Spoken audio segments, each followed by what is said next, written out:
The Islamic State group's offshoot in Libya has claimed responsibility for a series of deadly suicide bombings on Friday that killed at least 45 people in the city of Al-Quba, an eastern town under the control of Libya's elected government.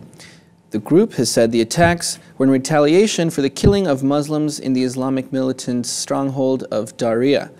Egypt conducted multiple airstrikes in Darna after the beheading of 10 Egyptians in Libya last week.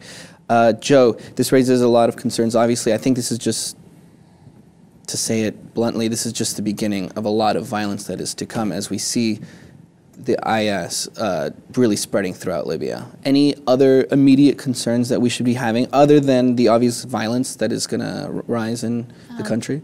Yeah, I mean, this is just a whole game of chess, isn't it? He moves, he kills a few, he kills a few. Right. But the problem with Libya is that it's the bridge to Europe. And we've already seen in Italy the amount of migrants coming over from Libya. And so this area really needs to be stabilized, otherwise it's really going to come in and affect the rest of Europe in a heavy, heavy way. Yeah, we could say that they're at the doorstep of Italy. Yeah, we could see boatloads of terrorists coming in to Italy's shore, to Greece, to Cyprus, because it's, what, only a few hundred miles yeah, and that's where all the migrants are coming in at the moment that they've been having a big problem containing in Italy. It's interesting what you said about the chess moves, because essentially it's exactly what it is, you know.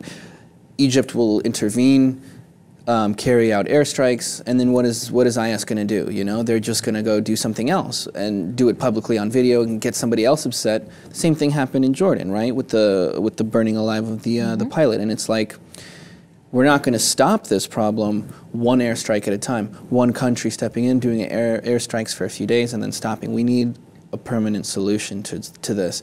And it's like, who's going to step up? Who's ultimately responsible for all this? It's really complicated.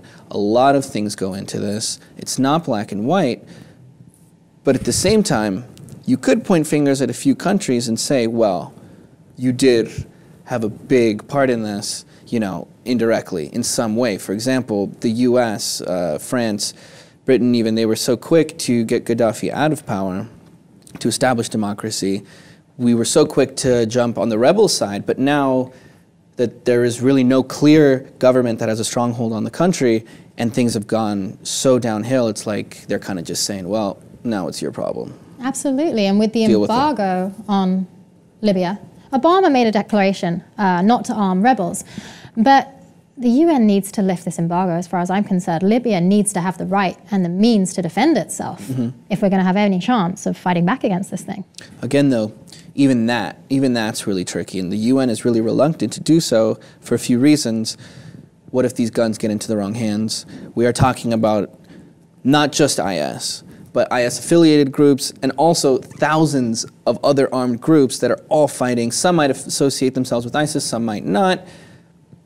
It's really complicated. So it's like sending a lot of arms in there could potentially be dangerous, and it's like no one seems to have an answer at this point. We know who might be responsible, we know who's being affected, but nobody's really stepping up and really taking action, are they?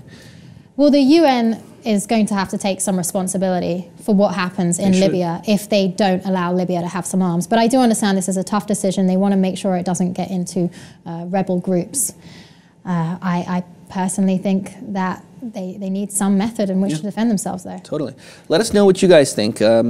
Is all the turmoil in Libya possibly posing a threat to Europe? Please comment and subscribe to the Lib TV.